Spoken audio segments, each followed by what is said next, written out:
going to be meeting with Diane Chou, founder and chairman of Dragon General Aviation Group.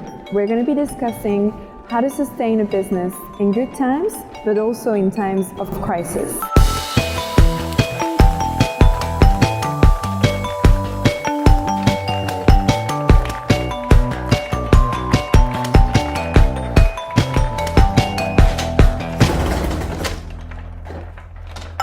So Diana, you're a very successful lady. How would you describe and define your whole overall business journey? It has been an incredible journey and I absolutely loved it. I started the business over 20 years ago. When I first started, there was actually 2 private jets in the region. And I was the first woman to start selling private jet. It was scary at first, how I'm going to sell a private jet to any individual. It took me 2 years to sell my first plane, but I learned so much from my journey, the 20 years. It was ups and downs, a lot of heartbreak, a lot of disappointment, but I learned so much from it. That's beautiful. And like you say, it's incredible, being the first woman in aviation. Exactly. It takes a lot of courage to actually jump into a very male-dominated industry. It's not only courage, but you got to be extremely positive and take each failure as what we call exercise to improve yourself. So you've been in business for over 20 years now. How do you actually cope when there's a big crisis? It could be a political one or virus like what's happening in today. What are your tips to sustain a business in these tough times? Challenges are good, actually. We learn from it.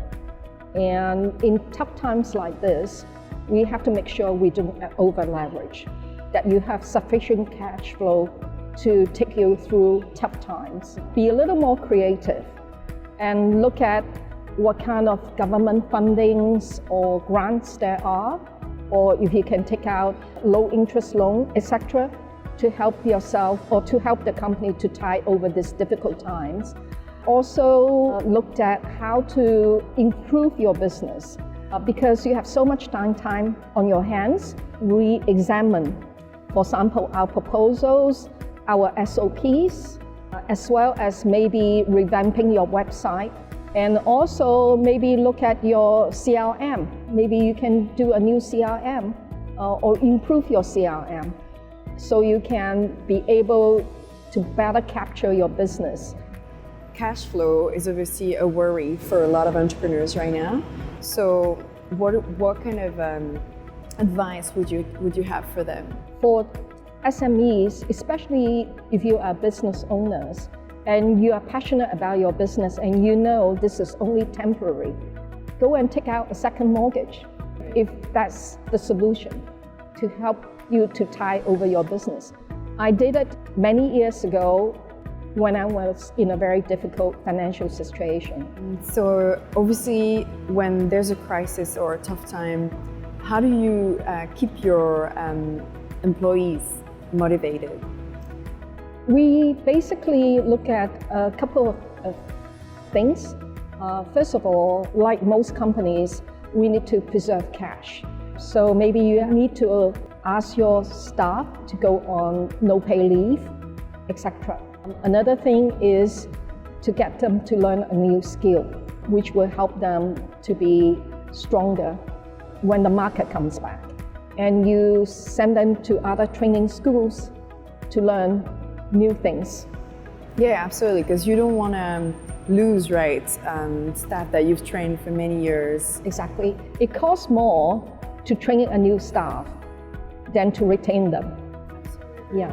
So, you need to retain your staff, but find ways to do it that they stay motivated and then you have sufficient cash flow to cover the costs.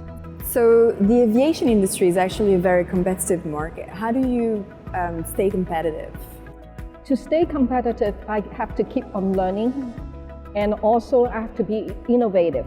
I think this applies to all business. And I'll always use an example like the Sigma curve.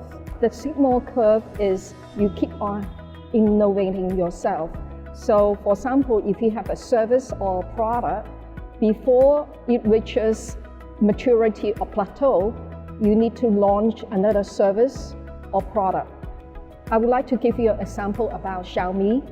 Xiaomi came to the market when the cell phone, business is already very competitive, but they make a huge difference by differentiating themselves. On top of that, they use the same customer base to develop other product line. So they moved into what we call home appliance, etc. So that is diversification, and it helped the business. Innovation and diversification are key, and no matter the stage, right? It's like you don't have to wait to be really strong in the market to innovate. It has to happen from the very beginning. If you had one last advice to the female entrepreneurs who are watching, what would it be? I would say be positive. Challenges redefines us, and we will always be stronger and come out beautifully at the other end. Let me tell you the story about the butterfly. For a butterfly to be able to fly, they have to squeeze themselves out of the cocoon before their wings can take flight. The story was a woman felt sorry for the caterpillar and she cut the cocoon. The butterfly burst out, but it couldn't fly. For the rest of the life of this butterfly, it cannot fly. Because the way how God made the butterfly is they have to burst out of the cocoon by themselves so they can take flight. And the moral of the story is we need to go through challenges to redefine ourselves. And challenges will make us stronger and able to take on new challenges. On this beautiful metaphor, we're going to end this interview. Thanks a lot, Diana, for sharing so many good tips with us. And we hope that you learn a lot on how to sustain your business despite any challenge that you may face. Hope you enjoyed this episode brought by our corporate partner Hobbs, a premium women's fashion brand. If you want to join us, just visit few.community and subscribe to our channel if you haven't done that already.